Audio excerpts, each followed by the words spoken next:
bem, caríssimos irmãos? Uma boa noite a todos. Louvado seja o nosso Senhor Jesus Cristo, que salve Maria Imaculada, a nossa Mãe Santíssima. Hoje, dando prosseguimento ao nosso curso de Catecismo, nós teremos a nossa 16ª aula.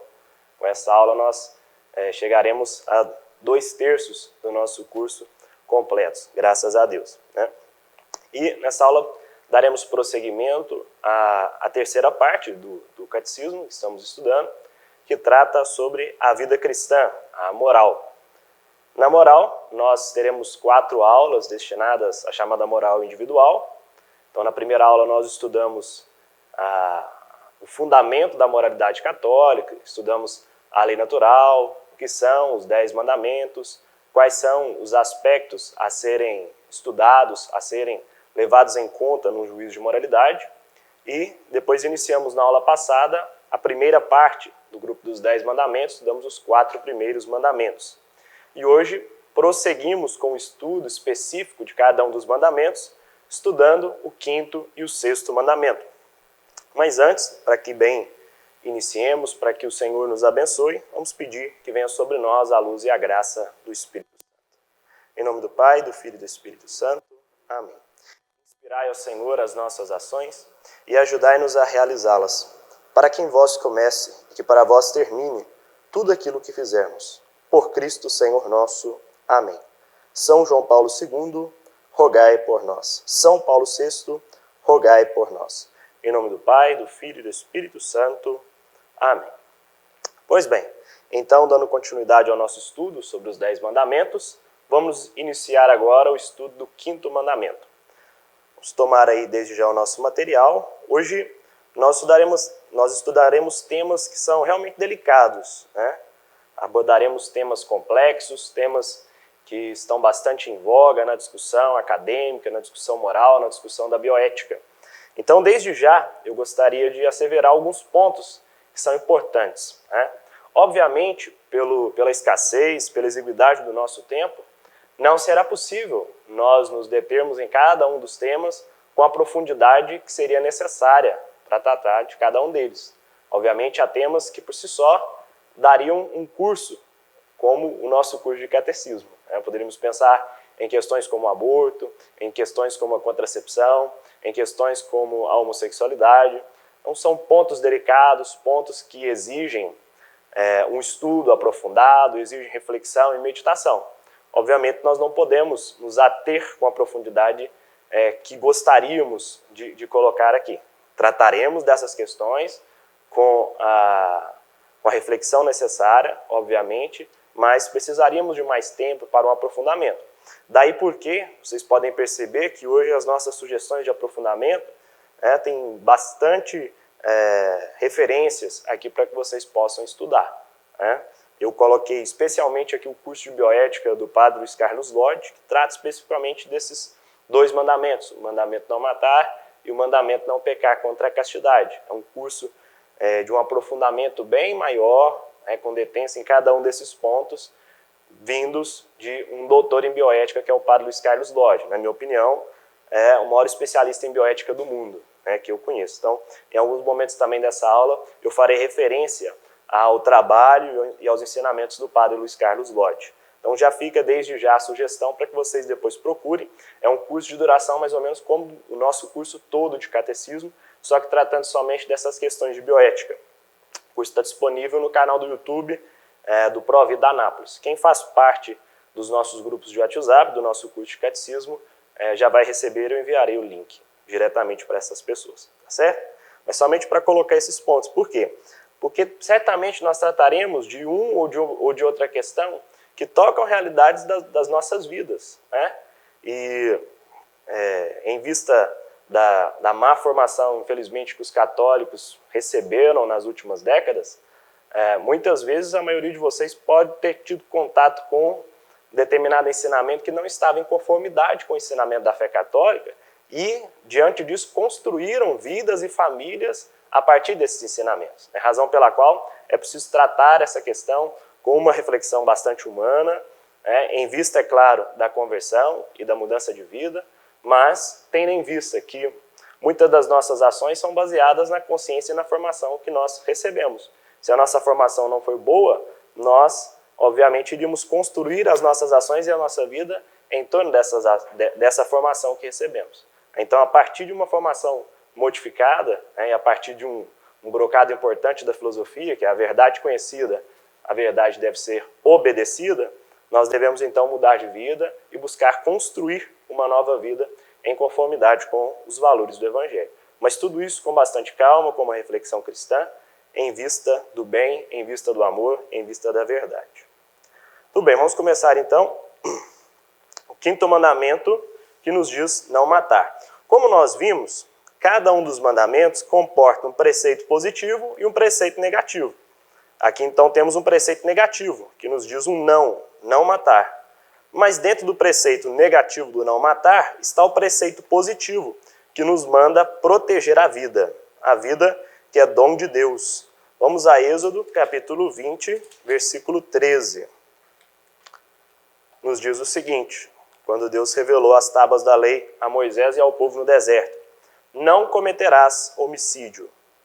Vamos a Gênesis, capítulo 4, versículo 10. Aqui pegando a nossa fundamentação bíblica para o quinto mandamento. Gênesis 4, 10. Então o Senhor replicou, aqui no episódio conhecido entre Caim e Abel, que Caim vem a matar Abel, capítulo 4 do Gênesis, logo no início, logo após a criação e o pecado original, uma das consequências do pecado original, o fratricídio de Caim, que era irmão de Abel. E aí Deus vai dizer para Caim, Gênesis 4, 10. Então o Senhor replicou: que fizeste? A voz do sangue do teu irmão desde o solo clama a mim. Vamos a Gênesis capítulo 9, versículos 5 a 6, ainda no primeiro livro da Sagrada Escritura. Sim, cobrarei o vosso sangue, que é a vossa vida. De qualquer animal o cobrarei, e da mão do ser humano cobrarei a vida do ser humano, de qualquer um em relação ao seu irmão. Vamos a Mateus capítulo 5, versículo 21 a 22. Lembrem-se que Jesus, no Sermão da Montanha, eleva a lei mosaica, ou seja, a lei veterotestamentária do Antigo Testamento, à sua plenitude. Enquanto a interpretação ao pé da letra da determinação do mandamento do Antigo Testamento nos levava a pensar que o mandamento não matar implicava somente retirar a vida biológica e física das pessoas, Jesus nos leva a uma compreensão mais aprofundada deste mandamento. Vamos ao versículo 21 do capítulo 5. Ouvistes o que foi dito: não cometerás homicídio. Quem cometer homicídio será réu no julgamento. Eu, porém, vos digo: todo aquele que tratar seu irmão com ira será réu no julgamento. Quem disser a seu irmão imbecil será réu perante o sinédrio, e quem chamar seu irmão de louco será réu diante da hiena de fogo. O que Jesus está querendo dizer aqui? Que o quinto mandamento comporta, além da proibição de que se tire a vida do inocente, também qualquer atentado que diga respeito à dignidade dessa mesma vida. Então, nós podemos matar não somente com uma arma de fogo, com uma faca, com um objeto assim. Nós podemos matar muitas vezes com a nossa língua. Nós podemos matar com a forma como nós tratamos as pessoas, tratando essas pessoas em desconformidade com a dignidade humana que lhes é intrínseca. Então Jesus nos leva a uma compreensão mais aprofundada da dignidade humana e do valor da vida humana, que podem ser atacados não somente com objetos dessa maneira, uma arma, uma faca ou qualquer outro modo de se retirar uma vida biológica, mas também pode ser atacado até mesmo com a nossa própria língua, com as nossas palavras, com as nossas atitudes. Vamos ao que nos diz o Catecismo. A vida humana é sagrada porque desde a sua origem postula a ação criadora de Deus e mantém-se para sempre numa relação especial com o Criador, seu único fim. Só Deus é Senhor da vida desde o seu começo até o seu termo. Ninguém, em circunstância alguma, pode reivindicar o direito de dar a morte diretamente a um ser humano inocente. O quinto mandamento proíbe, como gravemente pecaminoso, o homicídio direto e voluntário. O assassino e quantos voluntariamente colaboram no assassinato cometem um pecado quebrado ao céu. o infanticídio, o fratricídio, que é matar o irmão, o parricídio, que é matar pais, e o assassinato do cônjuge são crimes especialmente graves em razão dos laços naturais que eles quebram. Não se podem invocar preocupações de eugenismo ou de higiene pública para justificar qualquer homicídio, ainda que tal seja imposto pelos poderes públicos. O que é o eugenismo? O eugenismo é uma prática que estava, por exemplo, bastante presente na ideologia nazista. Eugênio significa puro. O eugenismo é aquele que busca a pureza de uma determinada raça.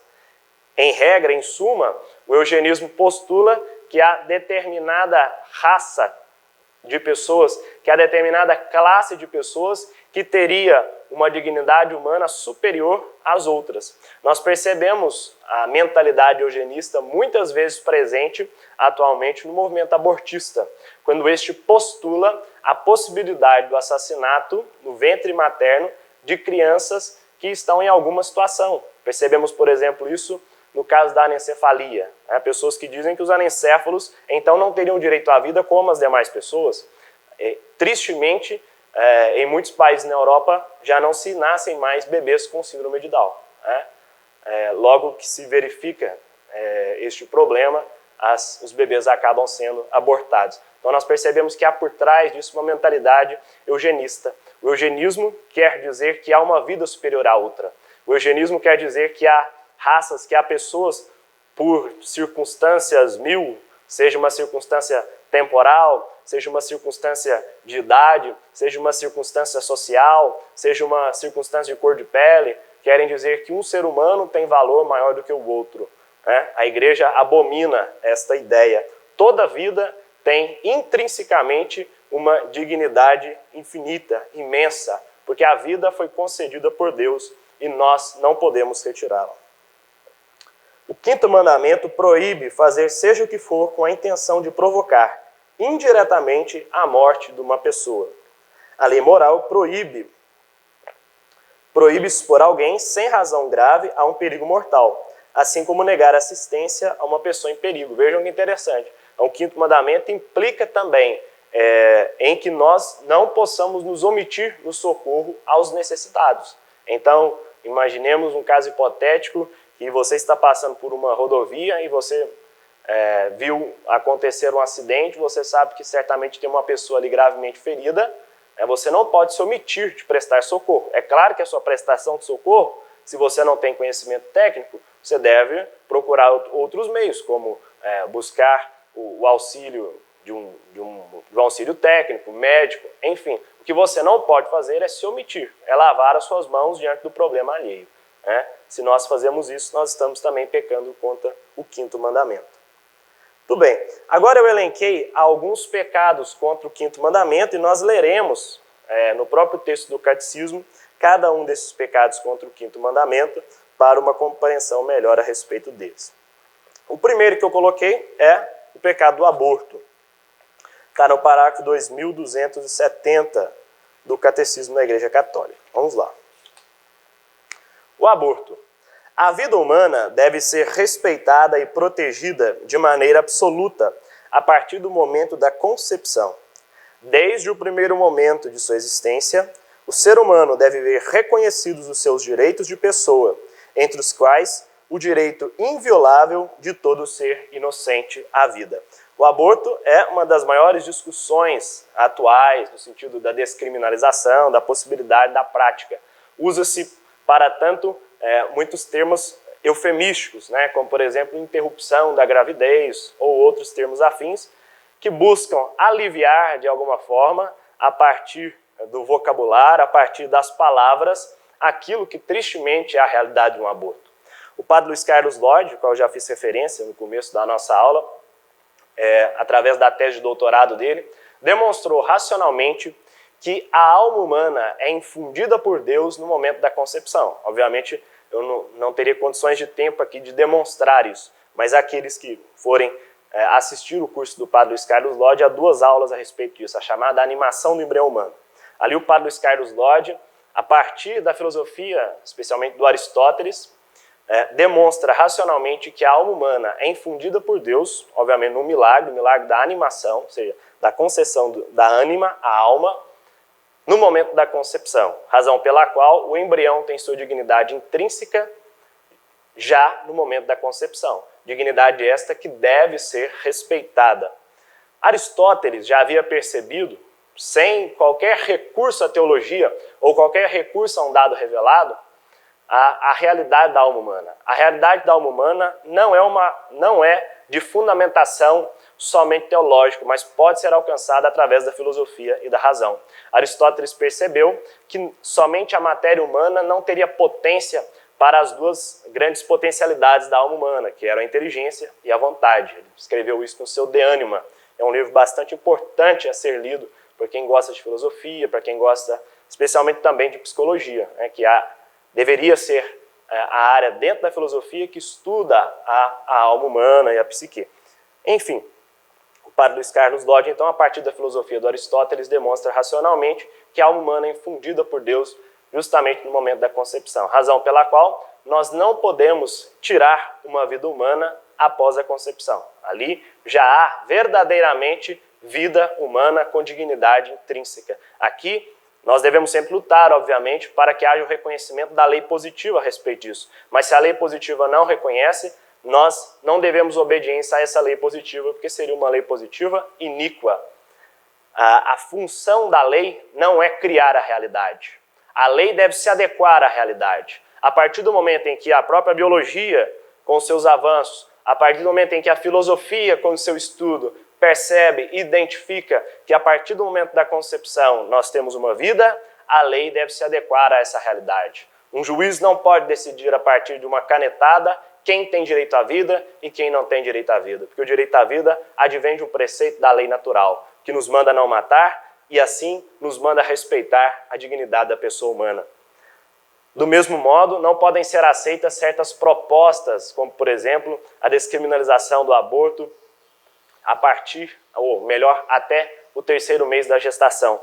Isso seria tratar o ser humano como um produto numa fábrica. Imaginemos, 2 meses, 30 dias, 23 horas, 59 minutos, não vida. 3 meses, vida. Nós poderíamos colocar um parâmetro desta maneira para diagnosticar quando há vida e quando não há vida? Obviamente, substancialmente, a modificação entre não vida e vida ocorre no momento da concepção. Eu não fui um espermatozoide, mas eu fui um zigoto. Eu fui o resultado de um encontro entre um espermatozoide e um óvulo. E naquele exato momento houve uma alteração substancial. Houve o surgimento de um novo ser, um ser humano, eu. Todos nós um dia fomos um zigoto. Fomos uma célula simples, mas que nessa célula já estava presente a nossa alma e que nessa célula já estava presente todas as nossas informações genéticas. A única coisa que nós precisamos foi de um ambiente adequado para o nosso desenvolvimento, para o desenvolvimento da nossa vida. Razão pela qual a igreja não abre mão de defender a vida desde o momento da concepção. Nós não podemos colocar um valor gradativo na vida humana. O ministro do STF, Luiz Roberto Barroso, é quem tem teses desta maneira. Infelizmente, é um promotor da agenda e da cultura da morte.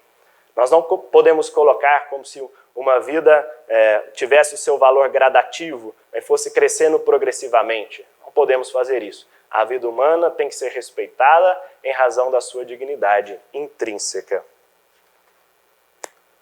Vamos continuar aqui. Parágrafo 2272 do Catecismo da Igreja Católica. A cooperação formal para um aborto, agora vem a pena canônica que o Papa João Paulo II colocou para quem coopera ou para quem faz aborto. A cooperação formal para um aborto constitui uma falta grave. A Igreja sanciona como a pena canônica de excomunhão este delito contra a vida humana.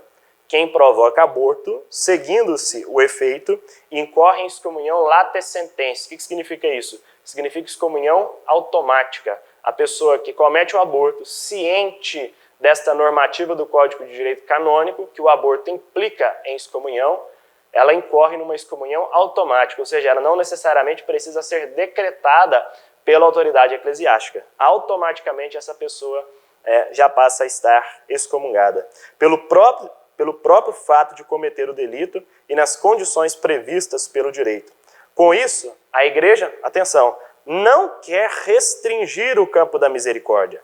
Manifesta, sim, a gravidade do crime cometido, o prejuízo irreparável causado ao inocente morto, a seus pais e a toda a sociedade. O Papa João Paulo II fundamenta esta pena dura da Igreja, esta sanção severa da Igreja a respeito do aborto, justamente porque nós estamos em tempo em que há uma militância nesse sentido para promover na consciência das pessoas que o embrião humano ou a vida humana intrauterina não teria dignidade intrínseca, não teria o valor de uma vida humana. Então a Igreja, como mãe mestra, coloca uma punição mais severa ao modo didático, ao modo pedagógico, ao modo de ensinamento para o mundo moderno.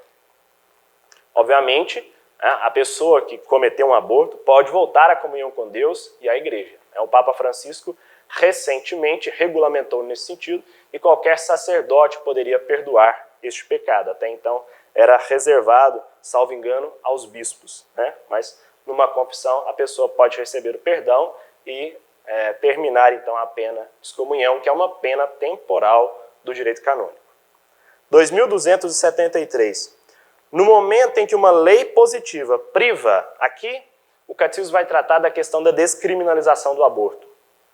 No momento em que uma lei positiva priva uma categoria de seres humanos da proteção que a legislação civil lhes deve dar, o Estado nega a igualdade de todos perante a lei. Obviamente, quando o Estado passa a tutelar somente determinadas pessoas e deixando de tutelar outras, ele está ferindo um preceito de igualdade jurídica. Ele está dizendo que algumas pessoas têm dignidade e que outras pessoas não teriam dignidade. A função do direito penal é proteger bens juridicamente relevantes. Ora, qual bem juridicamente é mais relevante do que o bem vida? Então, obviamente, o direito penal não pode se furtar de seu dever de proteger a vida. Quanto ao mais, a vida mais indefesa, que é a vida intrauterina. Quando o Estado não coloca sua força a serviço dos direitos de todos os cidadãos, particularmente dos mais fracos, os próprios fundamentos de um Estado de direito estão ameaçados. Como consequência do respeito e da proteção que devem ser garantidos à criança desde o momento de sua concepção, a lei deverá prever sanções penais apropriadas para toda violação deliberada dos direitos dela. Então, muito bem, este foi o ponto que nós tratamos a respeito do aborto. A manipulação de embriões e do patrimônio genético, outro ponto que fere o quinto mandamento. Vamos ao parágrafo 2274. O diagnóstico pré-natal é moralmente lícito, obviamente, se respeitar a vida e a integridade do embrião e do feto humano e se está orientado para sua salvaguarda ou sua cura individual. Este é o primeiro ponto, quando é lícito. Está gravemente em oposição com a lei moral quando prevê, em função dos resultados e a eventualidade de provocar um aborto. Então, quando o diagnóstico pré-natal é feito em vista de visualizar-se um resultado para que, se acontecer determinado resultado, nós podemos realizar um procedimento abortivo, obviamente, então esse diagnóstico não seria lícito. Um diagnóstico não deve ser o equivalente a uma sentença de morte. 2275. Certas tentativas de intervenção sobre o patrimônio cromossômico ou genético não são terapêuticas, mas tendem à produção de seres humanos selecionados segundo o sexo ou outras qualidades pré-estabelecidas. Essas manipulações são contrárias à dignidade pessoal do ser humano, à sua integridade, à sua identidade única, não reiterável. Obviamente, por quê? Porque por trás disso aqui está uma mentalidade eugênica, uma mentalidade que quer dizer que determinadas características são mais apropriadas ao ser humano e outras não, e essas devem ser eliminadas. Claro que aqui não se está tratando da busca de cura de doenças, enfim, aqui se está tratando de características acidentais do ser humano, A eutanásia, um outro ponto de bastante discussão atual no mundo moderno. Então, a Igreja defende a vida na sua dignidade desde a concepção até a morte natural. Retirar deliberadamente, a partir de um ato da vontade, a vida de uma pessoa, sempre será um pecado contra o quinto mandamento. E assim é o pecado da eutanásia. Vamos ver o que diz o catecismo. Aqueles cuja vida está diminuída ou enfraquecida necessitam de um respeito especial. As pessoas doentes ou deficientes devem ser amparadas para levar uma vida tão normal quanto possível. Sejam quais forem os motivos e os meios, a eutanásia direta consiste em pôr fim à vida de pessoas deficientes, doentes ou moribundas. É moralmente inadmissível. Por quê? Porque é justamente um ato de retirar deliberadamente, voluntariamente, a vida de uma pessoa, o que nos proíbe o quinto mandamento. Nós não podemos retirar a vida de um inocente. O que é que a igreja então permite? A igreja permite o outro recurso, que é o chamado da ortotanásia, que é essencialmente distinto da eutanásia. Vamos ver o que é a ortotanásia. Parágrafo 2278 do Catecismo. A interrupção de procedimentos médicos onerosos, perigosos e extraordinários ou desproporcionais aos resultados esperados pode ser legítima. É a rejeição da obstinação terapêutica. Não se quer dessa maneira provocar a morte. Aceita-se não poder impedi-la. As decisões devem ser tomadas pelo paciente, se tiver a competência e a capacidade para isso. Caso contrário, pelos que têm direitos legais, respeitando sempre a vontade razoável e os interesses legítimos do paciente. O que é a ortotanásia? Quando o corpo médico diz para a família que aquele caso não tem mais solução. Então se evita de fazer-se procedimentos, como diz aqui o catecismo, médicos onerosos, perigosos, extraordinários ou desproporcionais, que simplesmente não teriam o condão de respeitar a vida. Então o que se faz? Passa-se a tratamentos humanos, a tratamentos paliativos, de cuidados com aquela pessoa, respeitando o curso natural da vida. Na ortotanásia não se tira deliberadamente ou voluntariamente a vida de uma pessoa.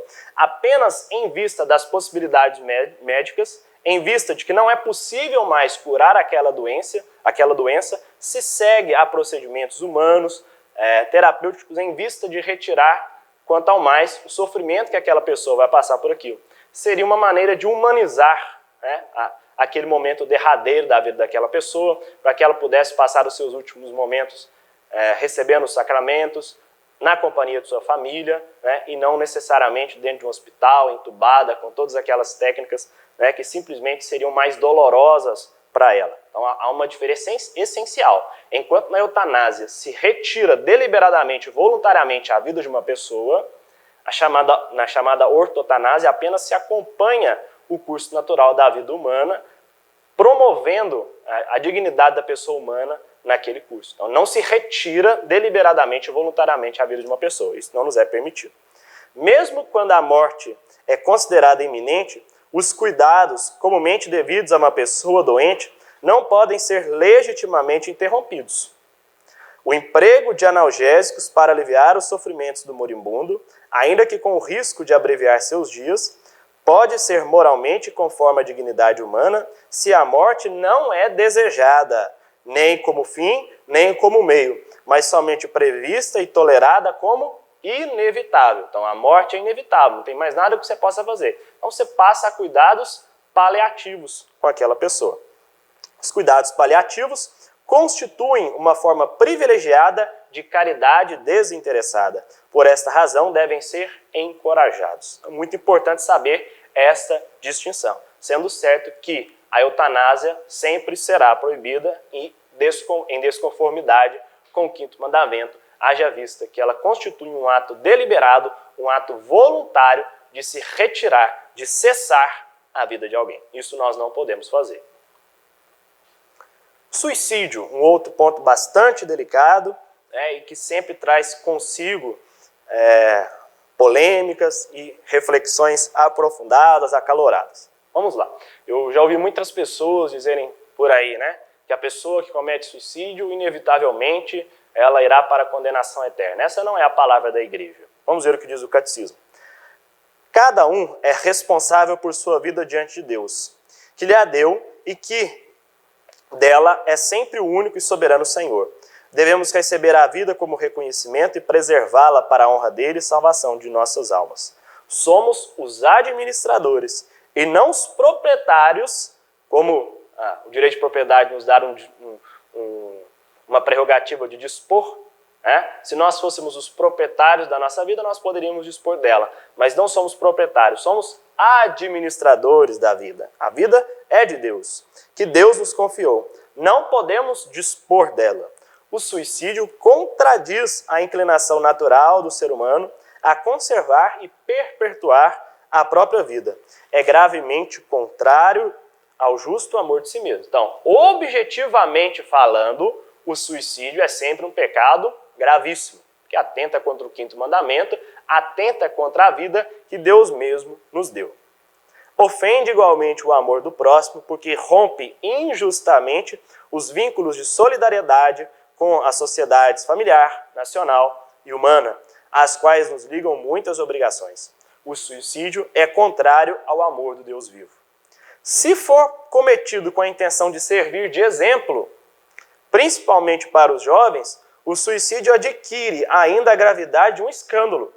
A cooperação voluntária ao suicídio é contrária à lei moral. Inclusive, o próprio Código Penal brasileiro tutela esta realidade, quando criminaliza a assistência ao suicídio. Não podemos fazer isso, obviamente. Quando o suicídio é cometido ainda com uma função de dar exemplo aos jovens ou às outras pessoas, ele ainda adquire um caráter de escândalo, ou seja, a gravidade ainda é aumentada diante dessa realidade. Agora vem a questão subjetiva que o catecismo vai entrar. Distúrbios psíquicos graves, a angústia ou o medo grave da provação, do sofrimento ou da tortura podem diminuir a responsabilidade do suicida. Não se deve desesperar, ou seja, perder a esperança da salvação das pessoas que se mataram. Deus pode, por caminhos que só Ele conhece, dar-lhes ocasião de um arrependimento salutar. A igreja ora pelas pessoas que atentaram contra a própria vida. Vocês devem se lembrar, quando nós tratamos da questão do pecado mortal, nós vimos que o pecado mortal tem 3 requisitos. Primeiro, a matéria grave.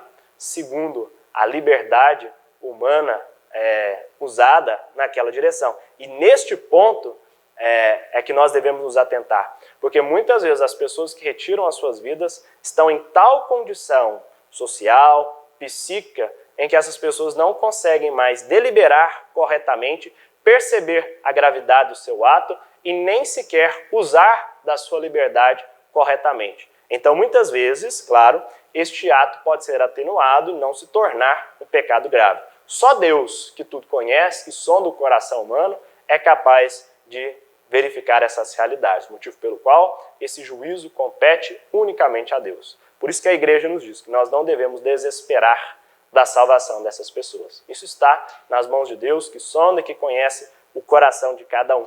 Há, inclusive, uma história que é muito difundida. Uma mãe teria chegado, salvo engano, para São João Maria Vianney, que o filho teria pulado, salvo engano, de uma ponte, algo assim.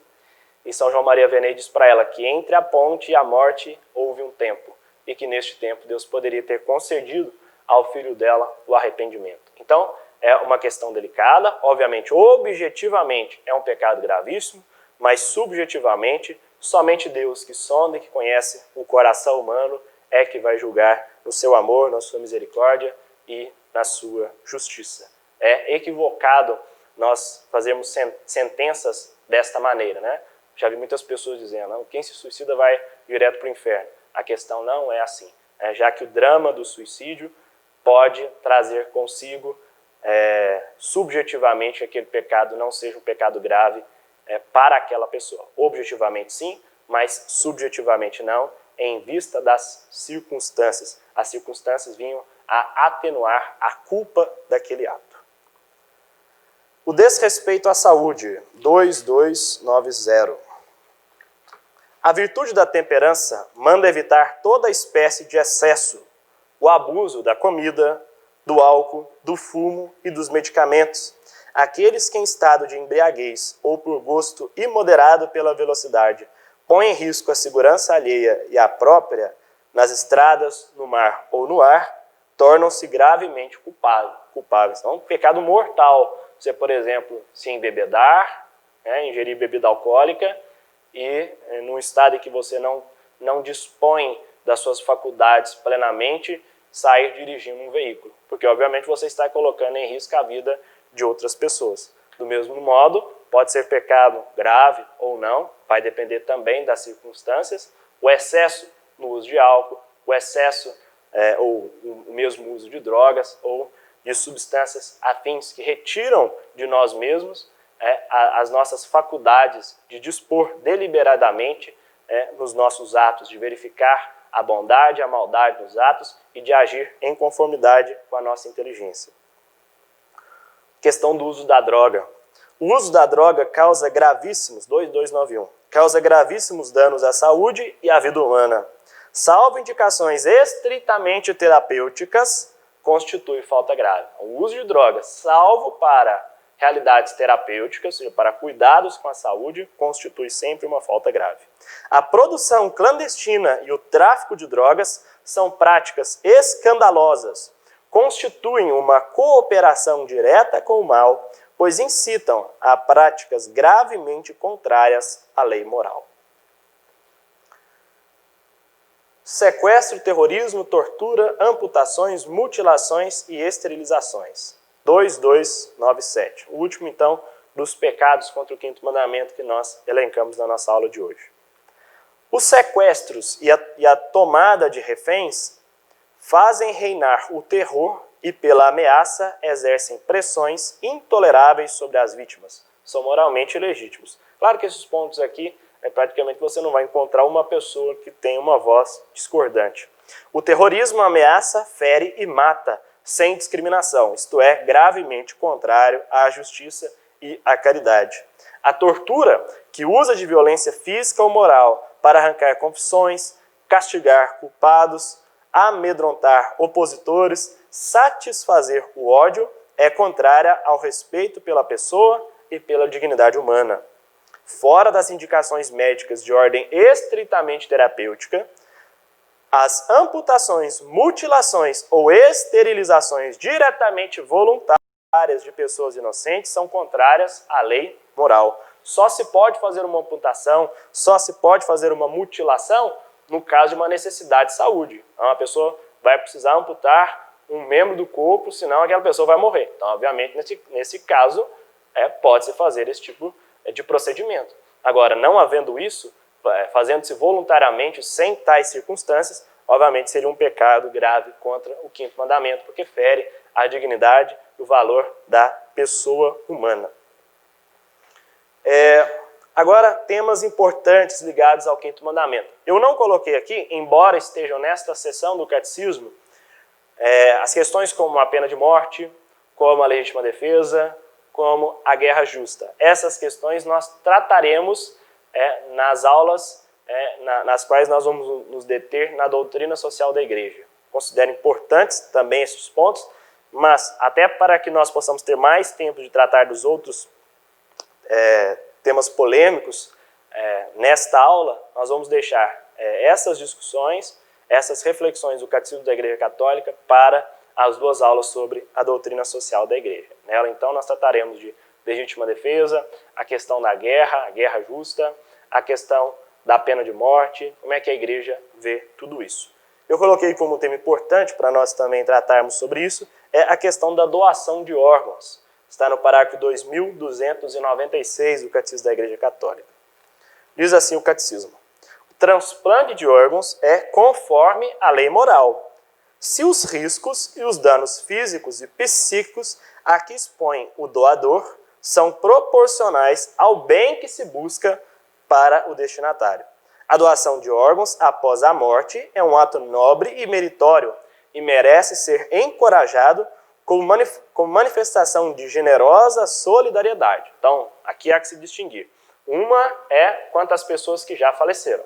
Quanto a essas, o ato de doação de órgãos é meritório, é um ato bom, de generosa solidariedade, como diz o catecismo. Agora, se a pessoa está viva, há que se verificar a possibilidade de que esta doação não implique para ela também um mal maior do que aquele que se estava querendo curar ou retirar na outra pessoa. Então, uma pessoa, por exemplo, que vai fazer uma doação de um rim, se ela tem essa possibilidade e se isso não implica para ela um mal maior do que aquele que se busca anular na outra pessoa que irá receber, nós temos que essa atividade ela é lícita, ela é conforme a lei moral. O transplante de órgãos não é moralmente aceitável se o doador ou seus representantes legais não tiverem dado seu expresso consentimento para tal. Muito interessante, porque essa mesma disposição da doutrina da Igreja vigora atualmente no nosso ordenamento jurídico. Além disso, é moralmente inadmissível provocar diretamente mutilação que venha tornar alguém inválido ou provocar diretamente a morte, mesmo que seja para retardar a morte de outras pessoas. Então, muito bem. Estes eram os temas importantes que nós precisaríamos tratar a respeito do quinto mandamento, que nos manda proteger a vida humana com a sua dignidade intrínseca. Agora nós entramos também no delicado tema do sexto mandamento.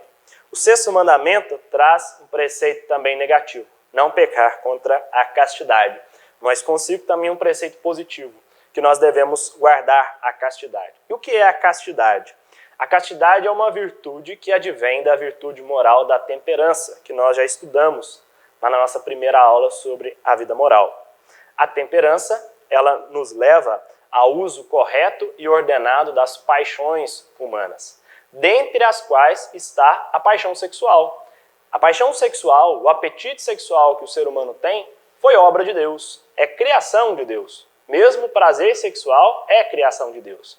Agora, este prazer e esta paixão e este impulso devem ser ordenados para o bem, para a virtude. Aqui entra a virtude da temperança, ordenando corretamente este impulso, esta paixão e os prazeres que lhes são intrínsecos, em vista do amor, em vista do bem. E isto é a virtude da castidade. Atualmente, nós temos na igreja um estudo muito bonito que vem do Papa João Paulo II a respeito da virtude da castidade, que são as catequeses do Papa João Paulo II sobre a teologia do corpo. Eu vou mostrar aqui. O Papa João Paulo II deu mais de 100 catequeses na virada da década de 70 para a década de 80 sobre o amor humano, a respeito da teologia do corpo. Teologia do corpo, que é teologia, o estudo de Deus, mas o estudo de Deus a partir do corpo humano, mostrando a dignidade do corpo humano em revelar mesmo a grandeza e o amor de Deus. O primeiro grande livro que o Papa João Paulo II escreveu a respeito disso foi Amor e Responsabilidade. E qual é a principal tese, ao meu ver, do Papa João Paulo II neste estudo a respeito do amor humano, o estudo da teologia do corpo? O que é que o Papa João Paulo II percebeu? Ele estava no contexto, ali na virada da década de 70 para a década de 80, em que o mundo começava a colher os primeiros frutos da revolução sexual das décadas de 60 e 70, que veio juntamente com o movimento hippie e os movimentos de suposta liberdade, né? Aquele movimento que dizia é proibido proibir, paz e amor e coisas do tipo, que teve como marco o Festival de Woodstock. Este movimento pregava e defendia uma certa liberdade humana para a vida sexual, tratando a vida sexual ou o ato sexual como se fosse simplesmente um ato de diversão. Então, eles tinham esse lema, paz e amor, e por trás deste lema, obviamente, por trás da paz, estava uma suposta liberdade, que, na verdade, não era liberdade, era libertinagem, ou seja, uma visão equivocada da liberdade, como se a liberdade ela não tivesse freios, como se ela não tivesse parâmetros de moralidade, de bem e de mal, aos quais ela devesse obedecer, caindo assim numa libertinagem. Ou seja, a paz era interpretada desta maneira, ou seja, nenhuma pressão externa, ninguém dizendo o que se deve ou não fazer, isso seria a liberdade. E o amor também interpretado de uma maneira corretamente, ou usando-se desta palavra de uma maneira incorreta. O amor interpretado simplesmente como prazer, como uma aventura. O sexo é entendido simplesmente como diversão. E o que o Papa João Paulo II notou que esta revolução sexual causou? Causou uma destruição da própria concepção de amor para as pessoas. João Paulo II nos remete à concepção correta e cristã do amor que nos foi dado por nosso Senhor Jesus Cristo na cruz. O amor, como diz o Yucat, que é o catecismo jovem na Igreja Católica, é a doação livre do coração. Aquele que ama vai até o outro numa atitude de se doar, de entrega. São 4 as características do amor de Cristo. O amor de Cristo é livre, ou seja, na cruz, Jesus foi livremente. Pai, não se faça a minha vontade, mas a vossa, aqui usando a sua liberdade. Ninguém me tira a vida, eu a dou por mim mesmo. Se Jesus quisesse, nada daquilo teria acontecido, mas ele vai de uma maneira livre. Total, ou seja, até a última gota de sangue na cruz. Livre, total, fiel, ele permaneceu fiel até o fim. E fecundo, ou seja, um amor que gera a vida. São as 4 características do amor de Cristo. Eu costumo dizer que na cruz está o verdadeiro significado do amor. Ou seja, o amor é a doação. Se ama quando se vai até o outro nesta atitude, numa atitude doante, numa atitude de entrega. O que é que a revolução sexual das décadas de 60 e 70 causou, e nós vemos os frutos disso na nossa civilização moderna, causou a destruição da concepção do amor. O amor passou a ser visto simplesmente como a busca desenfreada de um prazer. Assim, não se vai até o outro numa atitude doante, numa atitude de entrega, numa atitude de amor, mas se vai até o outro e se faz com que o outro se torne um objeto de prazer para a minha satisfação pessoal. Nós percebemos isso claramente. Jovenzinhos que nem se conhecem e já dizem que se amam, mas quando por trás, intimamente, um simplesmente quer fazer do outro um objeto para a sua satisfação de prazeres. Quer fazer do outro um trampolim para que receba prazeres. Não quer se doar, não quer se entregar, não quer se sacrificar por aquela pessoa. Então percebemos que a revolução sexual, ela pediu liberdade e ganhou libertinagem, mas matou o amor. Não está, o valor da doação, da entrega, não é mais valorizado. O sexo é tratado simplesmente como uma diversão. Cada um usa do outro, a expressão que o Papa João Paulo II usa bastante, é amor e responsabilidade. O contrário do amor não é o ódio. O contrário do amor é a atitude de usar do outro. Ora, o ser humano nunca pode ser um objeto para as nossas satisfações. Deve ser respeitada a dignidade daquela pessoa. Em relação às pessoas, a nossa atitude deve ser sempre uma atitude de doação, de entrega, de sacrifício. A revolução sexual, ela mudou este conceito, colocando como se o amor fosse o uso do outro para as minhas satisfações prazerosas. Então o Papa João Paulo II, ele vem com essas catequeses a respeito do amor humano, da teologia do corpo. Se alguém quiser começar os estudos, aqui mesmo na comunidade Missão Mãe de Nazaré há muitos vídeos no canal, e a fartura de material no YouTube, na internet, mas um ótimo livro para quem quer começar a estudar este tema é este do Christopher West, um americano que estuda esta questão há bastante tempo, é um especialista nisso, Teologia do Corpo para Principiantes. É um ótimo livro para quem quiser começar a estudar essa questão da teologia do corpo. Claro, se aprofunda muito mais aquilo que eu disse aqui. Aqui eu estou colocando aquela que para mim é a ideia principal de João Paulo II. Ele vem trazer uma defesa do amor, uma defesa da igreja do amor que estava sendo atacado por esses movimentos de libertinagem sexual. Vamos ler aqui na Sagrada Escritura os textos que fundamentam a doutrina da igreja a respeito do sexto mandamento. Êxodo, capítulo 20, versículo 14.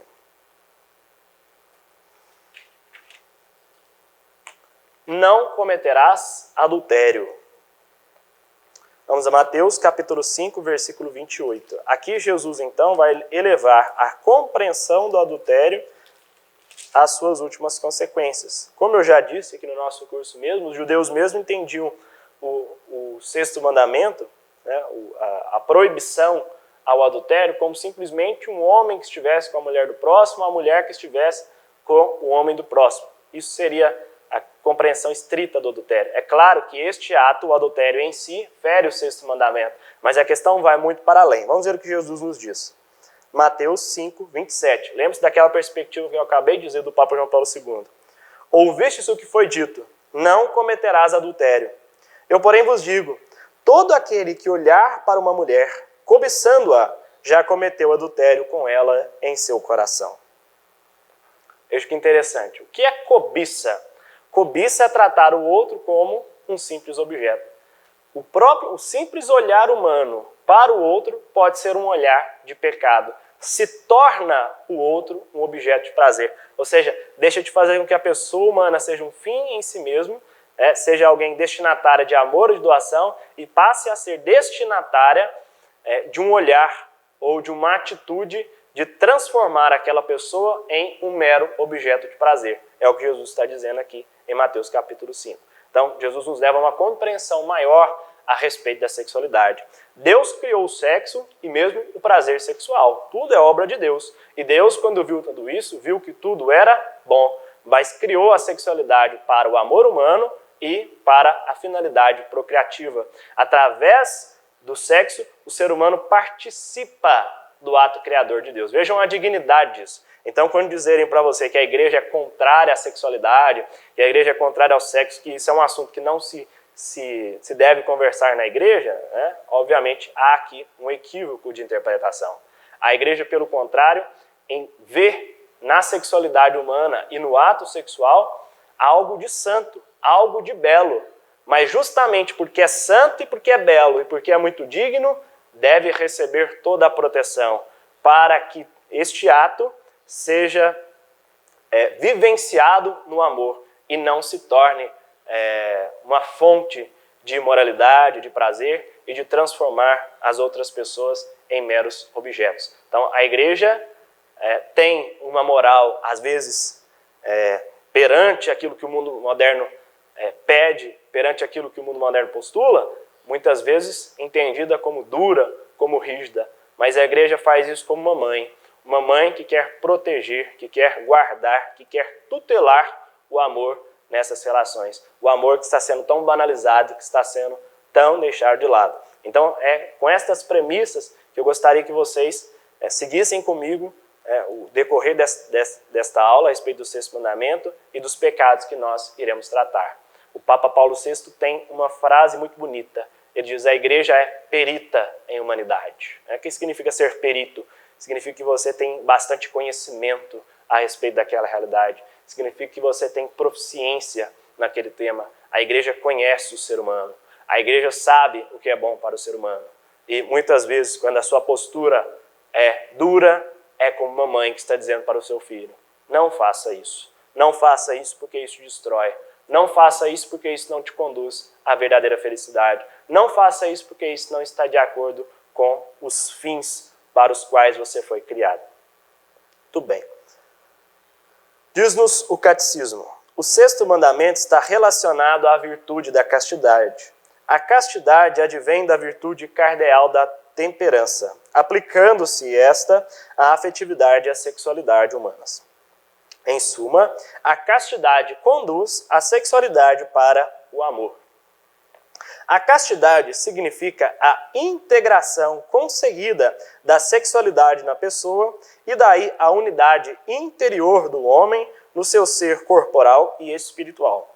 A sexualidade, na qual se exprime a pertença do homem ao mundo corporal e biológico, torna-se pessoal e verdadeiramente humana quando integrada na relação de pessoa a pessoa, no dom mútuo, total e temporalmente limitado do homem e da mulher. A virtude da castidade engloba, portanto, a integridade da pessoa e a integralidade da doação. A caridade é a forma de todas as virtudes. Sob a sua influência, a castidade aparece como uma escola de doação da pessoa.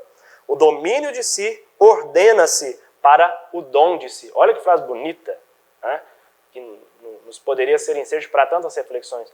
O domínio de si implica no dom de si, ordena-se para o dom de si.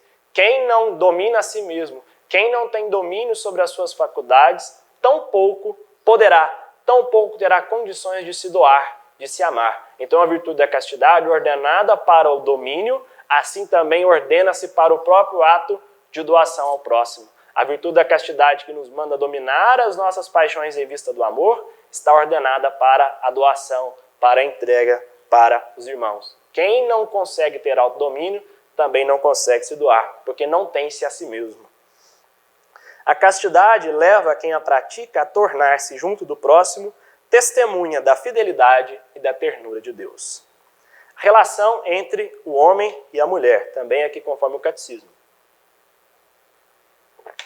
Compete a cada um, homem e mulher, reconhecer e aceitar a sua identidade sexual. Então aqui nós entramos no delicado tema, que recentemente esteve bastante em voga, que é a chamada ideologia de gênero. O que diz a ideologia de gênero, o que diz a perspectiva, as teorias de gênero, que foram elaboradas por pensadores, por filósofos como a Judith Butler. A ideologia de gênero propugna que o homem não tem uma natureza intrínseca, que o homem e a mulher não têm uma identidade em conformidade com a sua sexualidade. Tudo passa por um processo construtivo, ou seja, eu não tenho algo que sou, eu sou algo a ser simplesmente construído. Eu não devo me adequar à minha natureza e à minha realidade. Eu me construo dentro da minha identidade. É até interessante eles usarem a terminologia identidade de gênero, né? Como se a identidade pudesse ser algo simplesmente a ser construído, e como se nós não tivéssemos uma natureza. Ora, o homem tem sua natureza própria, a mulher tem sua natureza própria. E tratando de sexualidade, a sexualidade humana implica muito para além da simples questão da genitalidade. O homem não é simplesmente um homem porque tem um órgão genital masculino. Não, mas toda a sua questão corporal, a sua forma de agir, a sua voz, a sua psicologia, todas elas estão ordenadas de alguma forma de acordo com a sua sexualidade. Ou seja, nós não somos uma folha em branco na qual nós escrevemos o que queremos ser. Nós temos uma natureza intrínseca e nós devemos nos adequar a essa natureza em vista dos nossos fins e do bem da pessoa humana. O problema com a ideologia de gênero é esse. A ideologia de gênero nega a natureza humana. Ela nega a identidade da natureza humana. A identidade sexual que homem tem e que mulher tem. Passando a conceber o ser humano como uma simples construção. Como algo a ser simplesmente elaborado. Negando que nós tenhamos uma natureza. A igreja, portanto, não está de acordo com esta ideia. Vamos começar de novo aqui. Compete a cada um, homem e mulher, reconhecer e aceitar a sua identidade sexual. A diferença e a complementariedade físicas, morais e espirituais orientam-se para os bens do matrimônio e para o progresso da vida familiar. É inegável, é insofismável a percepção de que o homem e a mulher se completam, sejam nas suas características, no seu modo de agir, seja também na questão do seu corpo, no encontro do ato sexual. O ato sexual, ele realiza perfeitamente aquele preceito bíblico de ser uma só carne. Homem e mulher, de fato, no encontro genital, no encontro sexual que fazem entre si no ato conjugal, se tornam realmente uma só carne. Há uma verdadeira complementariedade. Prestem atenção que este ponto será muito importante para entendermos a doutrina da igreja sobre a questão da homossexualidade. O homem e a mulher, quando se unem, se encontram perfeitamente. Há uma complementariedade perfeita entre eles de corpos, sexualmente falando, mesmo na questão genital. Mas vai para além disso. Nas próprias características, o homem e a mulher eles têm esse caráter de serem complementares. Basta ver, por exemplo, as características do nosso pai e da nossa mãe. Muitas vezes distintas, mas sumamente importantes para a educação e para o progresso daquela criança. A harmonia do casal e da sociedade depende em parte da maneira como são vividos entre os sexos a complementariedade, a necessidade mútua e o apoio recíproco.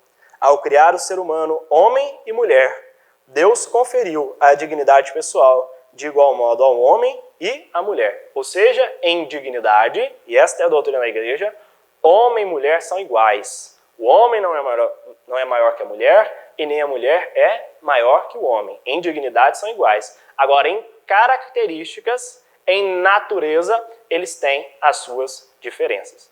A dignidade é a mesma, mas em características e em natureza há uma evidente diferenciação. Mas essa diferenciação aponta para uma complementariedade num só corpo, na união entre homem e mulher. Cada um dos dois sexos é, com igual dignidade, embora de modo diferente, imagem do poder e da ternura de Deus. A união do homem e da mulher no matrimônio é um modo de imitar na carne a generosidade e a fecundidade do Criador. O homem deixará seu pai e sua mãe para se unir à sua mulher, e os dois serão uma só carne. Desta união procedem todas as gerações humanas. Catecismo 2333 até 2335. A questão da complementariedade entre o homem e a mulher. As formas de castidade. Um outro ponto bastante importante e que muitas pessoas fazem certa confusão. Já vi muitas pessoas dizerem assim: o padre fez o voto de castidade. Não, não é que o padre fez o voto de castidade. Todos nós estamos obrigados à vida de castidade. O padre fez um voto de celibato. E o que é o celibato? O celibato é a vida de abstinência de vida sexual. É a opção de abstinência de uma vida sem o encontro sexual. Isto é o celibato. Agora, a castidade, como nós já vimos, é a virtude que ordena as nossas paixões e a nossa sexualidade para o amor. Assim, a castidade deve ser vivida pelos adolescentes, pelos solteiros, pelos namorados, pelos casados, pelos celibatários. A todos estes, a virtude da castidade implica, de alguma maneira, obviamente, para aqueles que não são casados, através da abstenção da vida sexual, assim como aqueles que já fizeram um voto de celibato, né?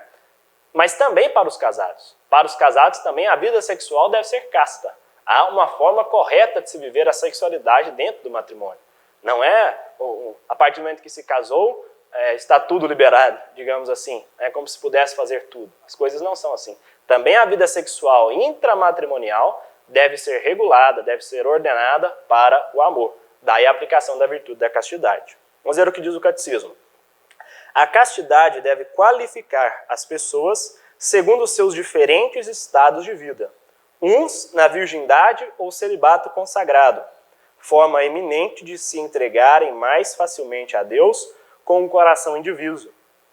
Outros, do modo que a lei moral para todos determina e conforme são casados ou solteiros. As pessoas casadas são chamadas a viver a castidade conjugal. As outras praticam a castidade na continência, ou seja, na continência do ato sexual. Então, são as formas da aplicação da virtude da castidade. A castidade deve se aplicar a todos. Não é um preceito somente para quem fez, por exemplo, um voto de celibato. Ofensas à castidade. Quais são? Vamos ver no catecismo agora quais são os pecados que ferem o sexto mandamento que nos manda não pecar contra a castidade. Primeiro é a luxúria. Aqui também um outro ponto interessante que as pessoas fazem bastante confusão.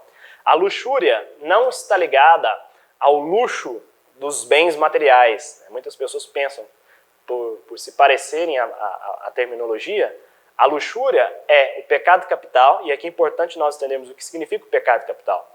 Pecado capital são doenças espirituais. Capita vem de caput, no latim, que significa cabeça. Os pecados capitais são os pecados cabeça dos demais pecados. São doenças espirituais que podem estar erradicadas em nós, que nos levam ao cometimento dos outros pecados. Então a luxúria é o pecado capital que justamente está na contramão da virtude da castidade. Enquanto a virtude da castidade nos manda ordenar as paixões sexuais para o amor, a luxúria, pelo contrário, ela rompe com o amor em tudo aquilo que diz respeito à sexualidade humana. Então este é o pecado capital da luxúria. São doenças espirituais. Não são propriamente pecados em si, de atos, mas doenças que nos levam aos demais pecados. Vamos ver o que diz o Catecismo 2351.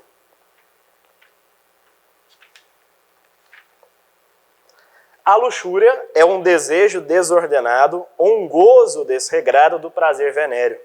O prazer sexual é moralmente desordenado quando é buscado por si mesmo, isolado das finalidades de procriação e de união. Vamos ver agora o pecado da masturbação, parágrafo 2352. Agora nós vamos ver uma série de pecados que ofendem o sexto mandamento e as razões pelas quais eles ofendem o sexto mandamento. Lembrem-se sempre, a igreja sempre quando diz que algo é errado e que algo é pecado, ela está protegendo a dignidade humana, ela está protegendo o valor da vida humana, ela está protegendo o valor do amor. Se a igreja está dizendo que isso aqui é pecado, é justamente porque isso mata o amor, porque isso é contrário à dignidade e à felicidade humana. Por masturbação se deve entender a excitação voluntária dos órgãos genitais, a fim de conseguir um prazer venéreo. Na linha de uma tradição constante, tanto o magistério da igreja como o senso moral dos fiéis afirmaram sem hesitação que a masturbação é um ato intrínseca e gravemente desordenado. Qualquer que seja o motivo, o uso deliberado da faculdade sexual fora das relações conjugais normais contradiz a sua finalidade. Aí o prazer sexual é buscado fora da relação sexual exigida pela ordem moral, que realiza, no contexto de um amor verdadeiro, o sentido integral da doação mútua e da procriação humana. A masturbação, ela foge da finalidade da sexualidade humana e do momento em que essa sexualidade deve ser exercida.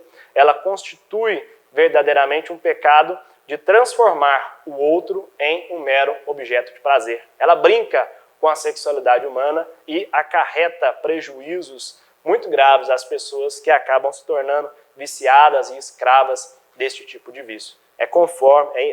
Está em desconformidade com a dignidade humana e com a moralidade. Tristemente, nós vemos muitas pessoas, até especialistas na área, incentivando tal prática. Isso devia ser rechaçado. A fornicação.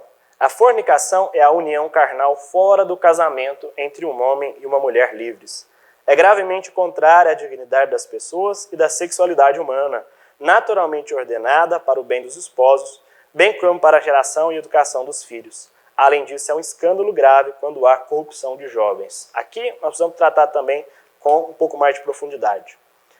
A igreja sempre entendeu que o ato sexual deveria ser vivido dentro do matrimônio, no qual ele é chamado de ato conjugal, ou seja, o ato entre os cônjuges. E por que disso? Porque a igreja quer proteger o valor do ato sexual, tratado no matrimônio como ato conjugal. Porque a igreja entende que a união entre o homem e a mulher não são simplesmente uma união de corpos em vista de um prazer, mas constituem a manifestação de uma união de vida que marido e mulher já vivem dentro do ambiente do matrimônio. Então, a igreja é tão favorável ao sexo que quer protegê-lo das ameaças que o mundo moderno e que sempre se colocou a respeito dele. A igreja quer proteger a sua dignidade, ou seja, o sexo não é simplesmente um encontro carnal de diversão, mas ele é a manifestação de uma união, de uma entrega. Quando marido e mulher se encontram e se unem, estão se doando, estão se entregando. Este encontro sexual é a manifestação de uma entrega de vida, que vai muito para além daquele encontro sexual. Um encontro de dia a dia, um encontro de esforços mútuos, um encontro em vista do bem de sua família, em vista da procriação. Esta é a razão pela qual a igreja sempre ensinou que a vida sexual deve ser vivida somente dentro do matrimônio. É o matrimônio o espaço correto e perfeito para que marido e mulher se doem, se entreguem. O ato sexual será manifestação desta mesma doação de vida, de uma doação espiritual que há entre os cônjuges. Quando vivenciado fora, constitui sempre um pecado grave. Por quê? Porque não é verdadeiro. Fora do matrimônio, o sexo é uma entrega. A mulher se entrega ao homem, o homem se entrega à mulher. Mas tudo isso é mentiroso. Por quê? Porque não há entrega de vida entre eles. Há simplesmente uma entrega sexual naquele momento que é vazio de sentido, que é vazio de verdade, da entrega, da doação entre aquelas pessoas. Depois cada um vai para sua casa, depois cada um vai viver sua vida. Em muitos casos sequer sabem o nome ou a vida da outra pessoa. Ou seja, foi uma doação mentirosa, foi uma doação destituída de verdade e de sentido. Dentro do matrimônio, não. do encontro entre marido e mulher é um encontro sincero, é um encontro verdadeiro, é uma doação de vida, é uma doação integral, digamos assim, né? que não foca somente no encontro prazeroso e sexual entre os cônjuges. Esta é a razão pela qual a igreja sempre entendeu que o sexo fora do matrimônio, chamado de fornicação, seria um pecado grave. Nós percebemos que estes atos, cada vez mais comuns, têm causado prejuízos imensos, especialmente aos jovens e aos casais mais novos. Quando se vive uma vida sexual no namoro, acaba-se por destituir as finalidades do namoro. Tem um livro muito bom do professor Felipe Aquino, isso aqui, ó, Namoro, vai mostrar quais são as finalidades e para que é que serve o namoro. O namoro é um momento de conhecer, é um momento de conhecer a outra pessoa, conhecer os valores dessa pessoa e saber se essa pessoa é aquela com a qual você vai se entregar e você vai viver a sua vida. Você vai viver, você vai se tornar com ela uma só carne. Quando se coloca a vida sexual no namoro, acaba-se por desconsiderar todas essas realidades, essas outras realidades, do conhecer a pessoa, do conhecer quem ela é, dos seus valores, que é justamente o que, no fim das contas, vai fazer com que um matrimônio seja vivenciado de uma maneira integral. Acaba-se por valorizar sobremaneira o ato e o encontro sexual, que os casais de namorados sequer conseguem resolver os seus problemas, os desencontros que têm, os problemas que têm na relação, porque simplesmente se quer buscar tão logo possível novamente o encontro prazeroso da sexualidade desregrada. Assim eles não conseguem construir vínculos de, primeiramente, uma amizade, de um encontro, de um coração com o outro, de uma vida com o outro, de propósitos com o outro, mas o encontro passa a ser simplesmente um encontro em vista do prazer sexual. Isso vai desembocar futuramente, muito provavelmente, em crises matrimoniais, quando vierem a se casar. Aqui certamente está uma das raízes deste problema grave que temos hoje, da quantidade de casais que se casam na igreja, mas que depois acabam batendo as portas do tribunal eclesiástico para pedir a nulidade matrimonial. Não estou dizendo que todos são assim, há casos e casos, mas que há muitos casos em que isso acontece, ou seja, acaba se levando o encontro entre o homem e a mulher simplesmente na realidade genital, no encontro genital em vista do prazer, quando o matrimônio está muito para além disso. Haverá momentos em que as pessoas não poderão, em que marido e mulher não poderão ter encontros sexuais. E aí, como é que vai ficar esse matrimônio? Haverá momentos em que surgirão as dissonâncias de pensamentos, de formas de ser, de formas de agir. Se tudo isso foi tratado com maturidade no matrimônio, certamente, no namoro, certamente virão as consequências boas no matrimônio. Mas, se a coisa é somente levada para o âmbito do encontro sexual, virão também os prejuízos, os problemas, as brigas e os desencontros, porque se colocou o foco na questão errada. Então a igreja, com a sua doutrina, com a sua moral, quer preservar o amor, quer preservar o valor da dignidade humana, quer preservar o valor da família. A prostituição. 2, 3, ou melhor, primeiro nós temos a pornografia, 2, 3, 5, 4. Nós poderíamos aplicar o mesmo raciocínio que nós fizemos para a masturbação para a pornografia, porque a pornografia nada mais é do que usar da outra pessoa a qual você está vendo como um objeto de prazer. É instrumentalizar a outra pessoa para a satisfação prazerosa de si mesmo. A pornografia consiste em retirar os atos sexuais reais ou simulados da intimidade dos parceiros para exibi-los a terceiros de maneira deliberada. Ela ofende a castidade porque desnatura o ato conjugal, doação íntima dos esposos entre si, atenta gravemente contra a dignidade daqueles que a praticam, atores, comerciantes, públicos, porque cada um se torna para o outro objeto de prazer rudimentar e de um proveito ilícito. Mergulha uns e outros na ilusão de um mundo artificial. É uma falta grave. As autoridades civis devem impedir a produção e a distribuição de materiais pornográficos. Além da questão moral, há uma questão do nosso próprio corpo, do nosso próprio âmbito psicológico. Isso já tem sido estudado por pesquisadores do âmbito da neurociência, enfim, que a pornografia ela está se constituindo como uma verdadeira droga dos nossos tempos, a chamada droga invisível. Isto porque ela destrói de tal maneira, ou ela atenta de tal maneira contra a nossa própria capacidade de receber impulsos prazerosos, que ela vicia a nossa mente para aquela realidade e nós perdemos, de alguma maneira, as nossas próprias disposições de encontrar alegria em outras coisas. É a mesma coisa que a droga faz.